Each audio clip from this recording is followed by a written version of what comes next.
हमारा मार्गदर्शन करें। श्री संजय शर्मा जी, इनके जोरदार तालियां।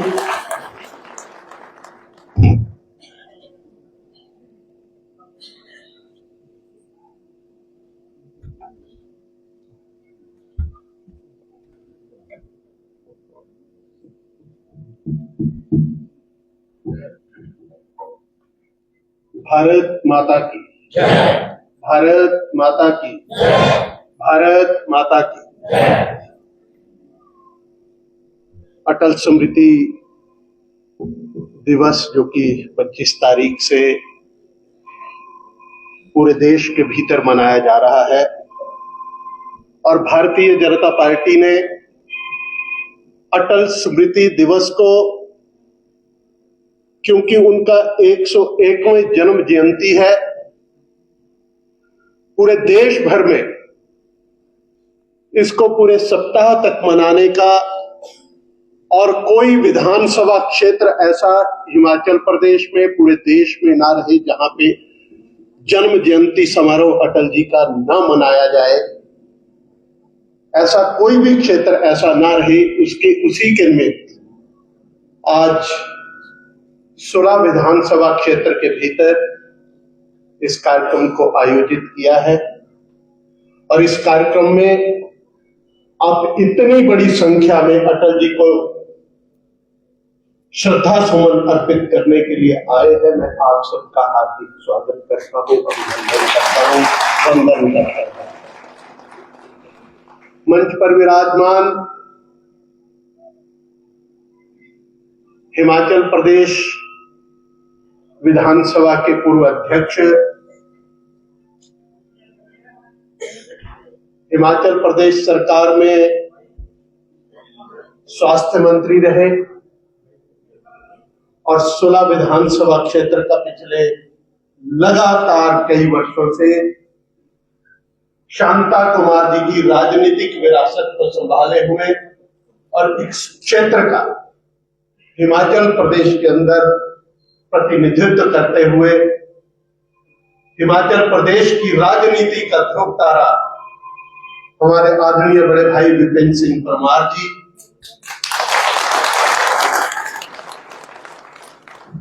मंच पर विराजमान भारतीय जनता पार्टी के वरिष्ठ नेत्री, जिनको हम बचपन से, जब शांता कुमार जी हिमाचल प्रदेश की राजनीति में सक्रिय हुआ करते थे, हिमाचल प्रदेश के 2 बार मुख्यमंत्री रहे थे, उस समय भी हिमाचल प्रदेश की राजनीति में और विशेषकर कांगड़ा जिला की राजनीति में अपना विशेष स्थान बनाए हुए और महिला शक्ति को लगातार आगे बढ़ाने का काम करती हुई ऐसी हमारी नेत्री आज हमारे बीच में बैठी है, श्रीमती वीणा श्रीवास्तव जी। मैं अपनी ओर से, पार्टी की ओर से, यहां पर उपस्थित हर कार्यकर्ता की तरफ से इस कार्यक्रम में आज इस मंच को सुशोभित करने के लिए आप यहां पे आए, आपका स्वागत करता हूं, अभिनंदन करता हूं, वंदन करता हूं। मंच पर विराजमान जिला के सम्माननीय अध्यक्षा रागिनी रखवाल जी, मंच पर विराजमान 16 विधानसभा संगठनात्मक मंडलों के अध्यक्ष चंद्रवीर कटोच जी, विकास जी, हंसराज जी, पार्टी के वरिष्ठ नेता तनु भारती जी, पार्टी के नेता अधिराज सूद जी, पवन कपूर जी, विजय राणा जी, भंडारी राम जी, राजकुमार जी, मोनिका राणा जी, युवा मोर्चा के समय में हमारे साथ काम करती यहाँ की नेत्री सोनिया बंटा जी, कुसुम चौधरी जी, अनिल चौधरी जी, राजेश मेहता जी, और मंच पर उपस्थित सभी भारतीय जनता पार्टी के वरिष्ठ नेता और उपस्थित ज्येष्ठ श्रेष्ठ कार्यकर्ता मित्रों, भाई और बहनों और मातृशक्ति, नौजवान साथियों, जब पार्टी ने इस जिम्मेदारी के लिए कि आज इस कार्यक्रम के लिए मुझे जाना है तो बहुत मन में विचार आया, क्योंकि मुझे लगता है कि जिस पद के नहीं, जिस कद के व्यक्ति के लिए कुछ बोलने के लिए भेजा जाता है, शायद मुझे लगता है कि हमारा कद, हम तो केवल उनके मात्र चरणों की धूल हैं, उनके लिए क्या बोले। जब हम अटल जी की चर्चा करते हैं, अटल जी के ऊपर बात करते हैं, तो हमें लगता है कि जिस तरह के भारत का मान स्वाभिमान बनाने के लिए स्वामी विवेकानंद जी ने काम किया था, शायद उससे कमतर राजनीति के क्षेत्र में जिस शुचिता के साथ अंतर को देखता हूं, लेकिन कमतर नहीं देखता। एक आता है और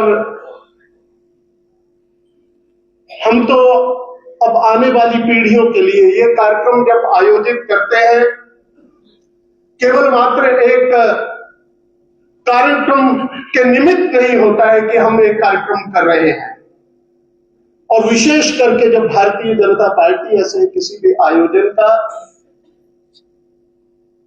शुरुआत करती है, तो अपनी आने वाली पीढ़ियों को संदेश देने के लिए ऐसे दिवस मनाए जाते हैं, ऐसे सप्ताह मनाए जाते हैं कि हम किन परंपराओं से निकल करके हमारी राजनीति केवल सत्ता को हासिल करने के लिए नहीं होती है, केवल सरकारों को बनाने के लिए नहीं होती है।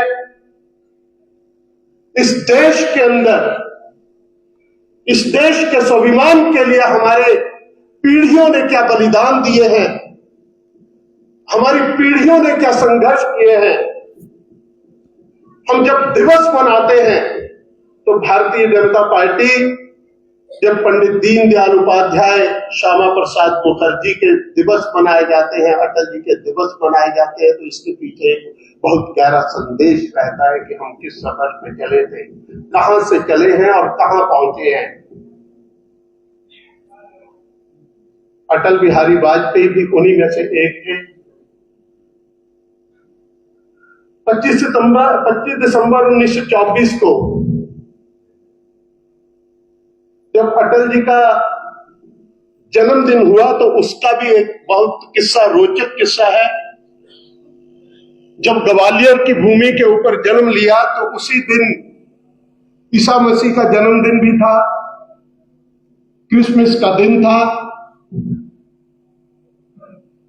तो एक तरफ तो गिरजाघर की घंटियां बज रही थी, तोपों से सलामी दी जा रही थी, दूसरी तरफ अटल बिहारी वाजपेयी जैसा व्यक्तित्व जो है वो इस धरती के ऊपर जन्म लेता है।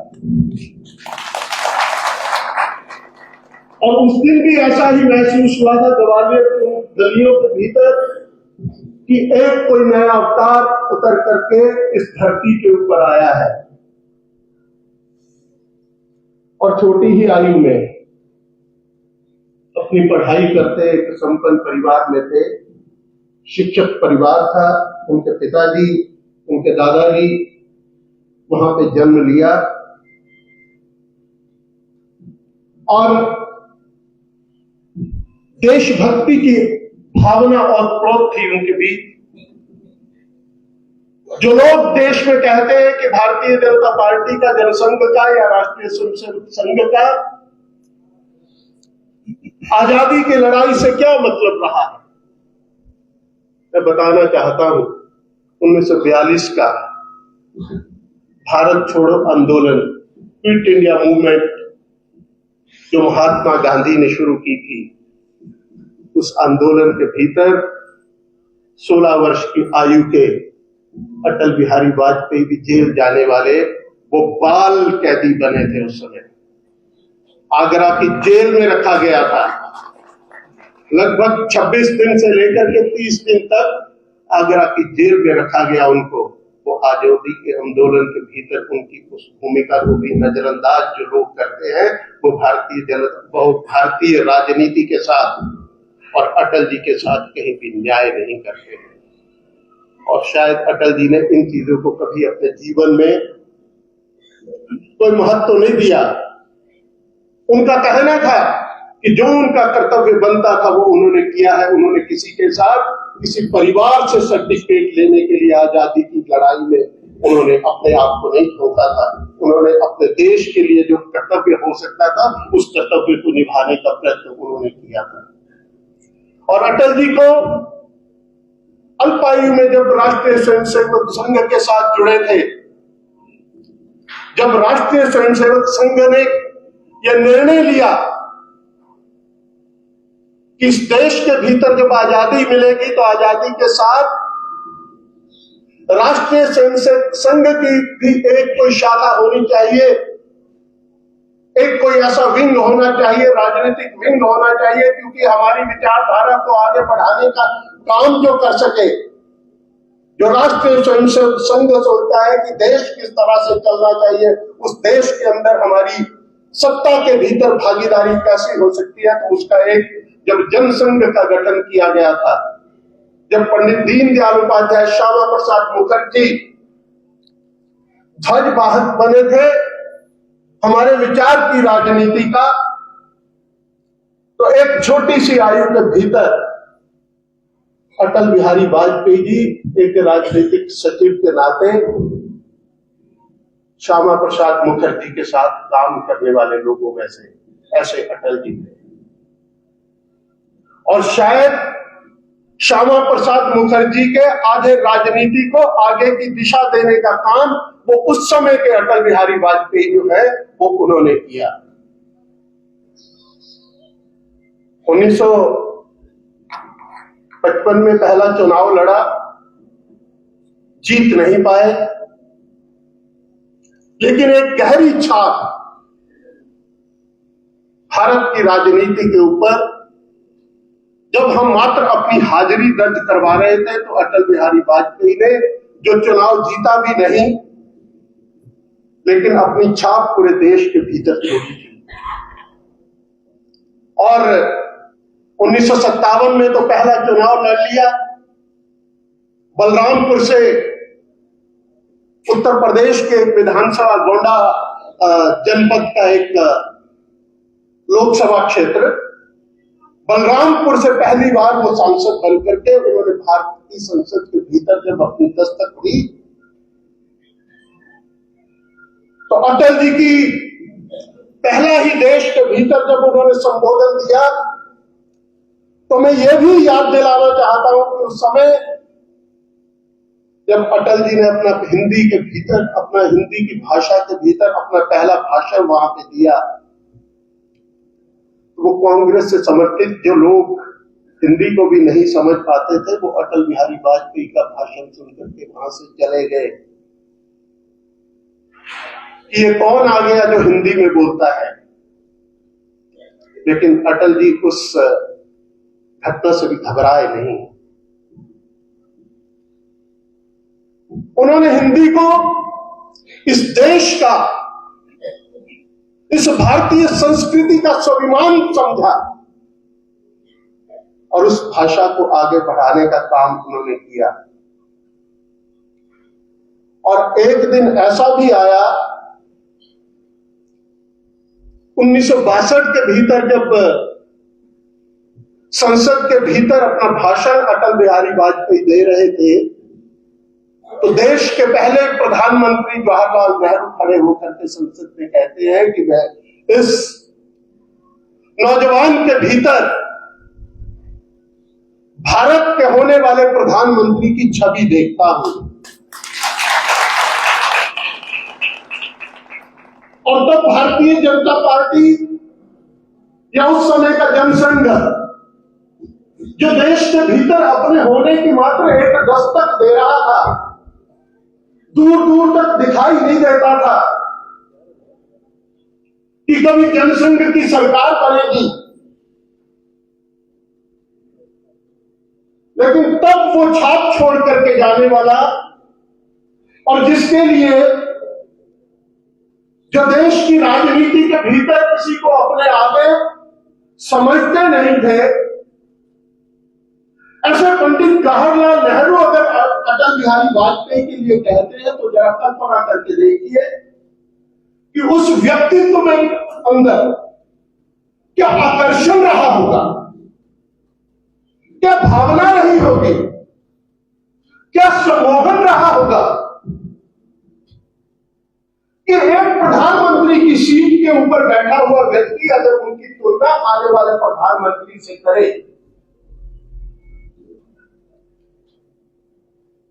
अनेकों अनेक प्रसंग उनके जीवन में ऐसे प्रतिदिन होते थे,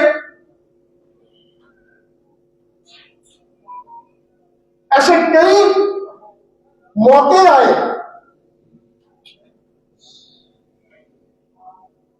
जहां पे अटल बिहारी वाजपेयी को स्वयं को प्रमाणित करने के लिए और जनसंघ को प्रमाणित करवाने के लिए किसी सर्टिफिकेट की आवश्यकता नहीं पड़ती थी। 1975 के भीतर जब देश के भीतर अपनी सत्ता को बचाने के लिए तब की प्रधानमंत्री श्रीमती इंदिरा गांधी ने लोकतंत्र की हत्या कर, संविधान की हत्या कर, संविधान में संशोधन कर सभी शक्तियों को अपने अधीन कर लिया और इस देश के भीतर एक काला अध्याय आपातकाल के दौर में शुरू किया था। तो अटल बिहारी वाजपेयी को जब जेल में भेज दिया गया तो अटल जी ने कभी भी उस चीज का जो है वो विरोध नहीं किया। उन्होंने पूरे देश के भीतर,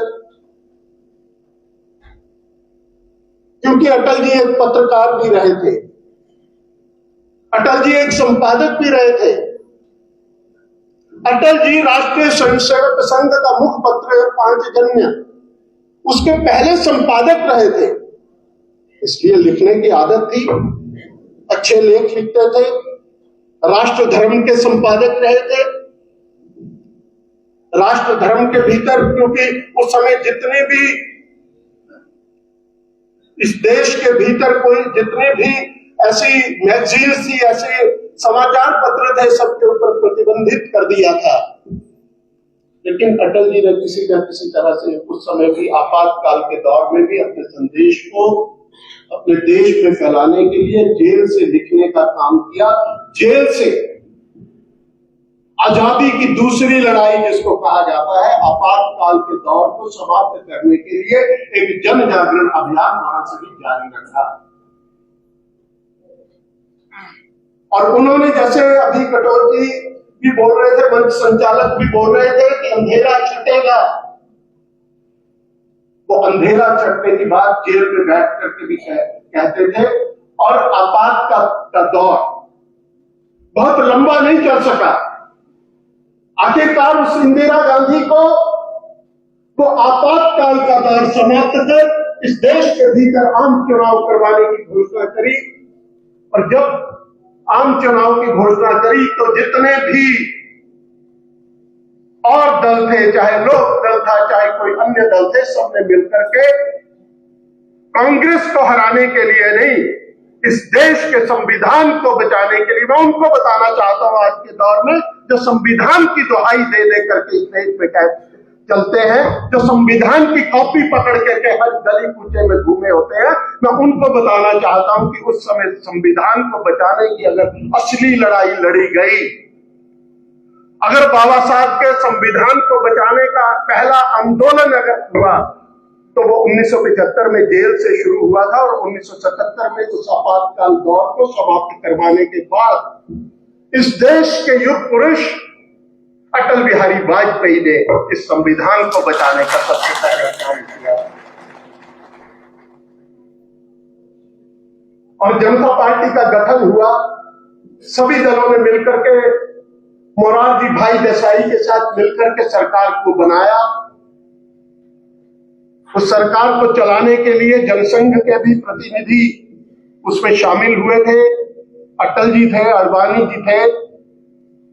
और अटल जी को सौभाग्य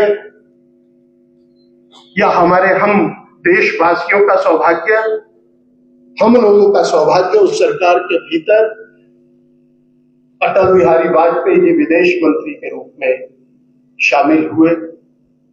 अडवाणी जी उसमें सूचना एवं प्रसारण मंत्री के रूप में शामिल हुए। जैसा कि मैंने अपने संबोधन में शुरू किया कि जब हम बात करते हैं विवेकानंद जी की बात करते हैं तो और अटल जी को अगर मैंने बराबर रखने की तुलना करी है तो जिस तरह से शिकागो के धर्म सम्मेलन में अगर विवेकानंद ने जाकर के कहा था, वहां पे अपने धर्म सम्मेलन के अंदर भारत के और हिंदू धर्म के प्रतिनिधि के रूप में वहां पे जाकर के जब वहां पे अपने संबोधन में पहली ही पंक्ति में वहां पर बैठे हुए सभी धर्मावलंबियों को भाई और बहनों, ब्रदर्स एंड सिस्टर्स जब बोल करके संबोधित किया था, तो वहां पे वो छाप जो है वो भारतीय संस्कृति की, हिंदू संस्कृति की छाप वहां पे छोड़ी थी। उसी तरह से 1977 में विदेश मंत्री बनने के बाद अटल बिहारी वाजपेयी संयुक्त राष्ट्र का पहला संबोधन, जहां पे किसी को अंग्रेजी के अलावा कुछ बोल नहीं सकता था, और भारतीय विदेश मंत्री उससे पहले जो रहे थे वो शायद खुद को अंग्रेजों की औलाद ही समझ करके जाते थे, अंग्रेजी में जाकर के बात करते थे, कहीं उनको निम्न स्तर का ना समझ लिया जाए, कहीं उनको छोटा ना समझ लिया जाए, इसलिए अपनी भाषा का तिरस्कार करते थे।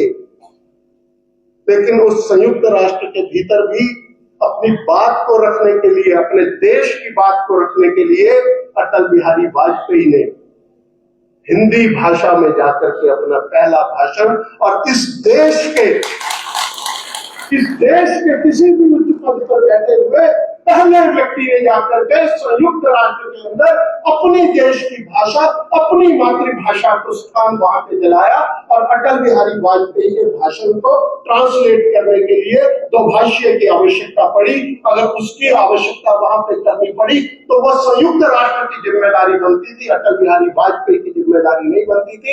उन्होंने अपनी भाषा, इंग्लिश का ज्ञान होने के, अंग्रेजी पूरी जानने के बावजूद उन्होंने अपनी बात को जो है वो हिंदी में रखा। इसीलिए मैं तुलना करता हूं कि अगर विवेकानंद जी के साथ अगर समानांतर रूप में, अगर बराबर के रूप में अगर देखा जाए तो अटल बिहारी वाजपेयी समकक्ष खड़े होते हैं।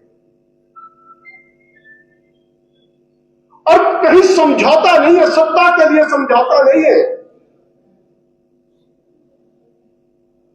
1978-79 के बीच में बात चली कि दो विचारधाराओं के साथ आप नहीं चल सकते हैं। आप अगर जनता पार्टी के भीतर हो तो जनता पार्टी की ही विचारधारा को आगे बढ़ाना है, जनसंघ की या राष्ट्रीय स्वयंसेवक संघ की विचारधारा आपके साथ नहीं चल सकती है। और अटल जी ने उस चीज के ऊपर समझौता नहीं किया।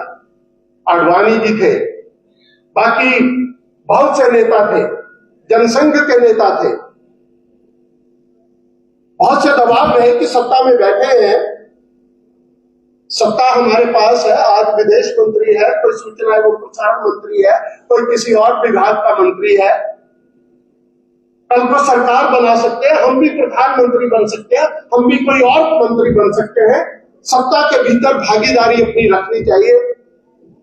लेकिन अटल जी ने सीधा कहा कि अपने विचार के साथ, जो विचार लेकर के हम इस देश को खड़ा करने का जो सपना श्यामा प्रसाद मुखर्जी, पंडित दीनदयाल जी ने दिया है, उस सपने के साथ समझौता नहीं हो सकता। सत्ताएं आएंगी जाएंगी,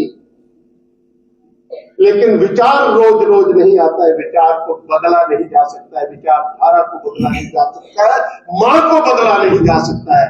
इसलिए जिस मां के साथ, जिस मां की गोद में हमने जन्म लिया, उसके साथ समझौता नहीं किया जा सकता। हम सत्ता को छोड़ते हैं और सत्ता छोड़ दी, और उसी के चलते 6 अप्रैल 1980 में मुंबई के भीतर, उस समय की बंबई, वहां पर भारतीय जनता पार्टी का, वहां पे जनसंघ के समय के सभी लोगों ने इकट्ठे होकर के एक विचार वहां पे पैदा हुआ। जनसंघ के नए स्वरूप में श्रीमती वीणा जी वहां पे उपस्थित रही है उस अधिवेशन में, तालियों के साथ इनका अभिनंदन होना चाहिए कि जिन बातों की हम कल्पना कर रहे हैं ये गवाह नहीं, जिन बातों को, जिस बात को मैं सुना रहा हूं उनकी वो गुवा रही है वहां पे। तो आप सोचिए क्या दृश्य रहा होगा 6 अप्रैल 1980 को। वहां पे भारतीय जनता पार्टी का गठन हुआ और भारतीय जनता पार्टी के गठन के बाद अपने विचार को आगे बढ़ाते हुए ऐसा भी दौर आ गया कि 1984 में उस समय की प्रधानमंत्री श्रीमती इंदिरा गांधी का कत्ल हो जाता है। उनके सुरक्षा कर्मियों ने उनको कत्ल कर दिया और उसके बाद उनके बेटे ने इस देश की, राजीव गांधी जी ने इस देश की सत्ता संभाली। एक सहानुभूति की लहर ऐसी कर देश में, एक ऐसा सैलाब आ गया। इस देश के भीतर 2 सीट भारतीय जनता पार्टी के साथ हम इतना बड़ा स्वरूप देखते हैं। शायद जितने लोग जो है वो हम यहाँ पे उपस्थित हैं, इतने तो शायद प्रदेश का एक बहुत बड़ा ऐसा माना जाता था कि बहुत बड़ी रैली जो है वो प्रदेश की होगी, भारतीय जनता पार्टी की। इतने लोग उपस्थित थे जितने हम एक मंडल के कार्यक्रम में आज उपस्थित हैं, इतने तो प्रदेश की उपस्थिति होती है। लेकिन वो 2 सीट का सफर जो है उसके साथ भी समझौता तब भी नहीं हुआ। और अटल जी ने कभी भी किसी भी चीज को सेंट्रलाइज करके केंद्रीयकरण की, अगर मैं हूं तो मेरी ही पूजा हो, अगर मैं नेता हूं तो सिर्फ मैं ही नेता हूं, मेरे बाद कोई नेता नहीं, मेरे आगे कोई नेता नहीं, मेरे पीछे कोई नेता नहीं। संयुक्त नेतृत्व के भीतर विश्वास रखा और जो उस समय के जो लोग हैं सबको याद हो जाए, शायद परमार जी भी उस समय कॉलेज या स्कूल के भीतर रहे होंगे, एक नारा चलता था, अटल अडवाणी कमल निशान मान रहा है हिंदुस्तान। केवल एक नहीं था, वो क्यों 2 नाम क्यों आते थे? क्योंकि नेतृत्व करने वाले, संयुक्त नेतृत्व, ज्वाइंट लीडरशिप के अंदर पार्टियां चलती थी। हमारे यहाँ परिवारों की कल्पना नहीं कि एक परिवार उठेगा वही पार्टी चलाएगा। राम आंदोलन को, अयोध्या के आंदोलन को अगर अपना बना करके और राम जन्मभूमि हिंदुओं को मिलनी चाहिए, अगर ऐसा भी प्रस्ताव है तो हम भाग्यशाली हैं। हमारे पड़ोस में पालनपुर के नगर में अटल जी और अडवाणी जी के नेतृत्व के भीतर यहां पे सम्मेलन हुआ। उस सम्मेलन के भीतर यह प्रस्ताव पारित करने वाले अटल जी हिमाचल प्रदेश की धरती के ऊपर, इस धरा के ऊपर शांता समाज के घर में बैठ करके विचार यहां पे दिया था। और उस विचार के बाद, क्योंकि रामायण में एक चौपाई है, जा पर कृपा राम की हुई, का पर कृपा करे सब कोई। तो जब ये संकल्प यहां पे दिया था, उस संकल्प को आगे बढ़ाते हुए आज हमने उस संकल्प को उस संकल्प को पूरा हुआ देखने की अगर हम इस पीढ़ी के अंदर अगर देख रहे हैं तो वो संकल्प हिमाचल प्रदेश की धरती के भीतर दिया गया था। और आप कल्पना करिए, उस समय की कल्पना करिए कि 1992 में जब देश के भीतर जब ऐसा सैलाब आया, अटल जी ने जब अडवाणी जी को कहा कि आप अयोध्या को लेकर के, अयोध्या के राम जन्मभूमि के आंदोलन को आगे बढ़ाने के लिए आप रथ यात्रा का आयोजन करिए। उस रथ यात्रा को लेकर के जब चले थे, उसकी परिणति यह निकली थी कि 6 दिसंबर 1992 को जब अयोध्या के भीतर उस बाबरी ढांचे को तोड़ा गया, तो हिमाचल प्रदेश, दिल्ली और अन्य प्रदेशों के भीतर भारतीय जनता पार्टी की सरकारों को भी तोड़ दिया गया था। ताकि भारतीय जनता पार्टी के सफर को, अटल बिहारी वाजपेयी के सफर को इस देश में फैलने से रोका जा सके। लेकिन दूसरी तरफ आप अटल जी के व्यक्तित्व को देखिए। पीवी नरसिम्हा राव की सरकार होती थी और ये देश आर्थिक गुलामी की तरफ जा रहा था, अर्थव्यवस्था डूब रही थी।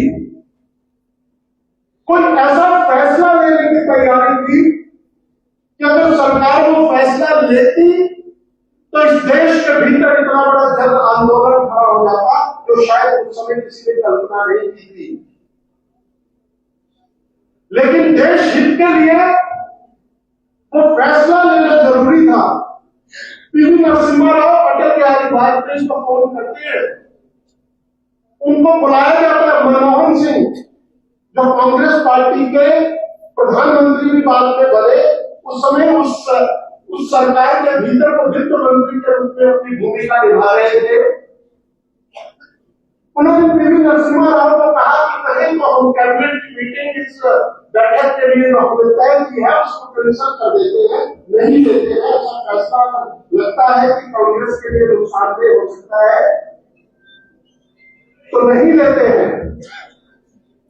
तो अटल बिहारी वाजपेयी को बुलाया जाता है। पीवी नरसिम्हा राव उनके सामने को पूरा विचार अपना रखते हैं। इस देश की आर्थिक स्थिति यह है कि अगर आज ये फैसला नहीं दिया गया तो ये देश आने वाले समय के लिए डूब जाएगा। हम आर्थिक तौर पर गुलाम हो जाएंगे। हमारी अर्थव्यवस्था आने वाले कई दशकों तक खड़ी नहीं हो पाएगी। अटल जी ने वहां बैठे 15 मिनट आधे घंटे की उस बैठक के भीतर बैठ करके वो निर्णय दिया। और निर्णय क्या था? उन्होंने कहा कि इस देश के लिए देश बचना चाहिए या देश चलना चाहिए। विचारधाराएं तो हम खड़ी कर लेंगे, लेकिन अगर देश नहीं रहेगा तो हम ये राजनीति भी किसके लिए करेंगे। इसलिए उन्होंने कहा अगर ये फैसला देश हित में होना है तो विपक्ष की तरफ से कोई आवाज नहीं उठाई जाएगी। आप इस आर्थिक तौर पे जो भी निर्णय लेना चाहते हैं देश हित में लेंगे। ये व्यक्तित्व था। इसीलिए मैं कहता हूं, मैं तो मैंने शुरू में कहा है कि अटल जैसे व्यक्तित्व हर रोज पैदा नहीं हुआ करते। और वही निर्णय आप ये देखिए 1994 वही सरकार पीवी नरसिम्हा राव की सरकार चल रही थी। 1994 में संयुक्त राष्ट्र में मानवाधिकार आयोग का एक बैठक आ गई। पाकिस्तान के साथ बहुत से देश जुड़े, अमेरिका भी था और भी अन्य देश थे जो उनका साथ देने के लिए तैयार थे। तब पीवी नरसिम्हा राव ने यह फैसला लिया कि देश का अगर कोई सही तरीके से अगर प्रतिनिधित्व कर सकता है, अगर इस देश की आवाज को वहां पे अच्छे से रख सकता है, तो वो इस देश के अंदर केवल और केवल एक व्यक्ति है, अटल बिहारी वाजपेयी। उनको भेजा गया संयुक्त राष्ट्र के मानवाधिकार आयोग की उस बैठक के भीतर जब पाकिस्तान के मांग करके कर रहा था कि कश्मीर को हम अंतर्राष्ट्रीय मुद्दा बना करके संयुक्त राष्ट्र में बढ़ा देंगे और बहुत से देश हमारे समर्थन में खड़े हो जाएंगे, तो अटल जी के तर्क उस बैठक में प्राप्त वाला कोई देश आगे नहीं आ सकता। पाकिस्तान का अकेला प्राप्त किया। ये अटल बिहारी वाजपेयी।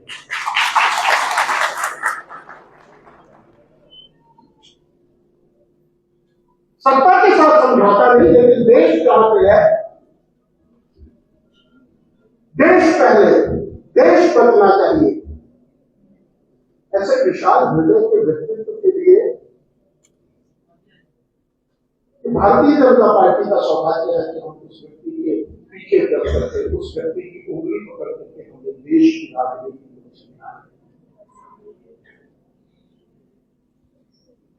आज देश में जब अटल बिहारी वाजपेयी अपने उनके ऊपर जो प्रश्न उठाए जाते हैं तो याद करना चाहिए कांग्रेस को। जब पहले तो 13 दिन की सरकार बनी 1998 के भीतर,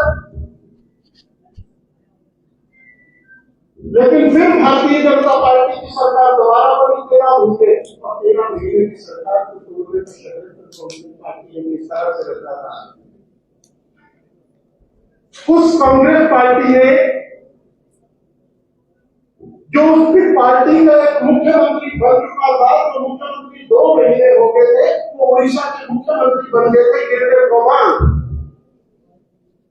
इस देश में भारतीय जनता पार्टी की विचारधारा आगे ना बढ़ पाए तो गिरिराज गोमान को, क्योंकि लोकसभा के सदस्य रहे थे, त्याग पत्र नहीं दिया था, उनको संसद में बुलाया जाता है, उनका वोट दिलाया जाता है और एक वोट के लिए भारतीय जनता पार्टी की सरकार टूट जाती है। अगर चाहते तो बहुत से कम होते किए जा सकते हैं।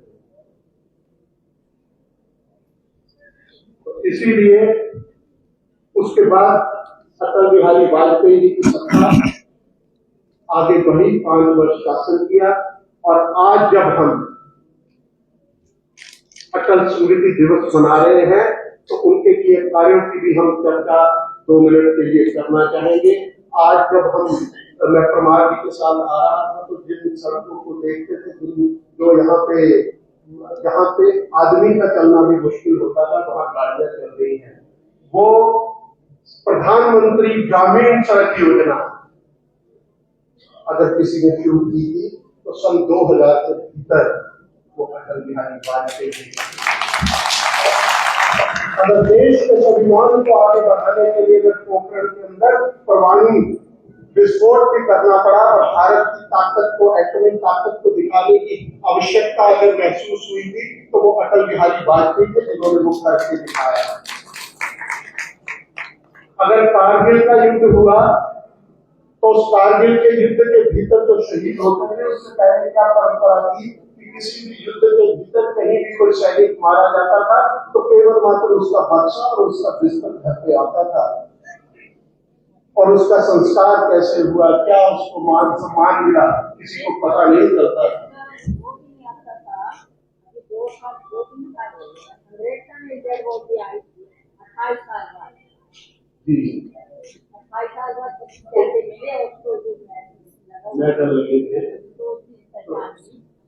तो ये पहचान दिलाने वाले, ये सम्मान सैनिक को मिलना चाहिए, उसके परिवार को सम्मान मिलना चाहिए, ये सम्मान दिलाने वाले अटल जी हैं। आज जितने भी हम 4 लेन और 6 लेन की बात करते हैं, पर स्वर्णिम चतुर्भुज योजना, सारे महानगरों को, नगरों को जोड़ने की योजना अगर किसी ने शुरू की थी तो वो अटल बिहारी वाजपेयी ने की थी। इसीलिए उनके नाम के ऊपर अगर उनके शासन दिवस मनाने का, क्योंकि उनकी कल्पना थी कि अगर हमारे देश का इंफ्रास्ट्रक्चर ठीक नहीं होगा, अगर हमारे देश की, अगर हमारे गांव की सड़कें ठीक नहीं होगी, अगर आपस में जुड़ेंगे नहीं तो देश आगे नहीं बढ़ सकता है। इस देश को आगे बढ़ाने का, इस देश को आगे बढ़ा करके ईमानदारी से आगे बढ़े, उसी के लिए सुशासन दिवस और अटल स्मृति दिवस मनाए जाते हैं। इसलिए आज भी हम जितना भी, आज हम डिजिटल क्रांति की बात कर रहे हैं, नील प्रॉपर्टी अटल जी के समय में रखी गई। आज हम टेलीकम्युनिकेशन की बात करते हैं, टेलीकम्युनिकेशन को कब बढ़ावा मिला, उनके समय में मिला। इसीलिए ऐसे महापुरुष को नमन करने के लिए आज हम सब यहाँ पे एकत्रित हुए और उस कार्यक्रम में आप भी शामिल हुए, आप आए, इतनी संख्या में आए, आपका बहुत बहुत धन्यवाद। सुना के साथ में बहुत आज मैं जब विद्रोह के भीतर बैठी तो यहाँ बैठ करके अगर मैं घनश्याम सूर्य को याद ना करूं, भारतीय जनता पार्टी के वरिष्ठ कार्यकर्ता हमारे रहे हैं, नेता यहाँ के रहे हैं, जिन्होंने पार्टी के लिए बहुत संघर्ष, बहुत काम किया, काम करने का मौका मिला था। तो निश्चित तौर से पुरानी यादें जुड़ी है। परमार जी उस समय छात्र राजनीति के पूरा हिमाचल देखते थे, पूरे उत्तर भारत का नेतृत्व करते थे। उसके बाद लगातार परमार जी इस केंद्र को संभालते आ रहे हैं। तो आप सबका, परमार जी का आज के इस कार्यक्रम के लिए, इस शानदार भव्य कार्यक्रम में अटल जी को श्रद्धांजलि अर्पित करने के लिए आप सब यहाँ पे आए, आपका हृदय से आभार।